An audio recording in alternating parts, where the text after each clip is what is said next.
जय श्री कृष्ण। राधे राधे। आलस क्या है? इसके क्या दुष्परिणाम होते हैं? आइए समझते हैं इस छोटी सी कहानी से। रामू अपने छोटे से कमरे में गहरी नींद में सोया था। कमरे के शांत वातावरण में केवल घड़ी की टिक टिक की आवाज़ गूंज रही थी। टेबल पर रखी घड़ी बड़ी सुई जैसे ही छोटी सुई से आकर मिली, उसने पूछा, अरे कैसी हो छोटी सुई? ठीक हूँ बहन, तुम कैसी हो? अंगड़ाई लेकर छोटी सुई बोली। मैं तो चलते चलते तंग आ गई हूँ। एक पल के लिए भी मुझे आराम नहीं मिलता। एक ही दायरे में घूमते घूमते तो ऊब गई हूँ। रामू का कुत्ता कालू तक सो रहा है, मगर हमें आराम नहीं। तुम ठीक कहती हो बहन। रामू को देखो, वह भी कैसे घोड़े बेचकर सो रहा है। खुद को सुबह उठाने का काम तक हमें सौंप रखा है।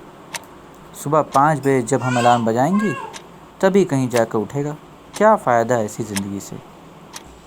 हाँ बहन, क्यों ना हम भी चलना बंद कर दें। बड़ी सुई ने अपना सुझाव दिया।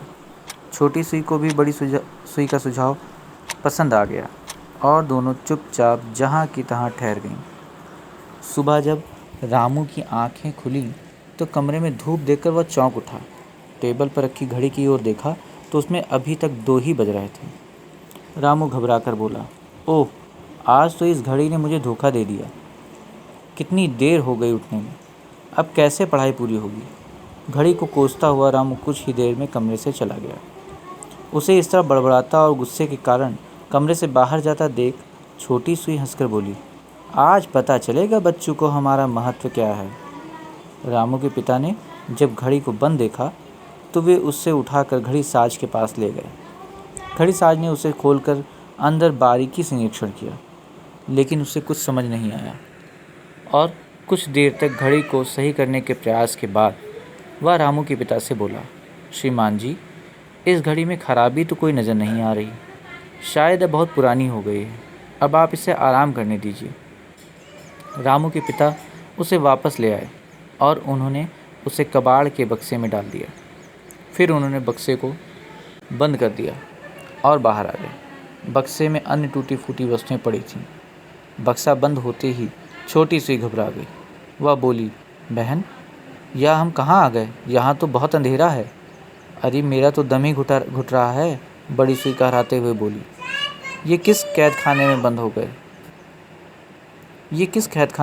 गए हम? कोई हमें खुली हवा में ले जाए। किंतु उनकी बात को सुनने वाला कोई नहीं था।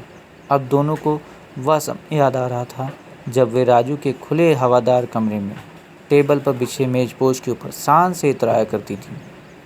पास ही गुलदस्ते में ताज़े फूल सजे रहते थे। चलते रहने के कारण उनके शरीर में चुस्ती फुर्ती बनी रहा करती थी। कितनी कद्र थी उनकी। आते जाते सब उनकी ओर देखते थे। रामू बड़े प्यार से अपने रुमाल से घड़ी साफ किया करता था।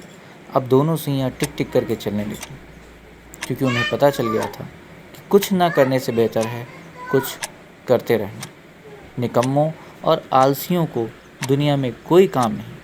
अब दोनों अपने किए पर और इस आशा में चल रही थीं कि शायद कोई इधर आए, हमारे टिक टिक की आवाज़ सुने और हमें इस कैद से निकालकर फिर मेज पर सजा दे। मित्रों, चलना ही ज़िंदगी है। बाकी जब तक आप क्रियाशील हैं तब तक आपकी उपयुक्तता बनी हुई है। तभी आपका जीवन सफल माना जाएगा और स्वयं भी आपको उस जीवन का आनंद आएगा। जिस प्रकार घड़ी की सुइयां बंद हो गईं तो उनके मालिक ने उन्हें व्यर्थ समझकर बॉक्स में बंद कर दिया और फिर वे अपनी करनी पर कितनी पछताएं। अतः किसी को भी अपने जीवन को स्थिर नहीं रखना चाहिए। आज की कहानी से क्या सीख मिलती है, ये आप मुझे कमेंट में बताएं। आशा करता हूँ कहानी आपको पसंद आई होगी। आगे इसी तरह की मोटिवेशनल कहानियों के लिए चैनल को लाइक करें, सब्सक्राइब करें और कमेंट करें। धन्यवाद।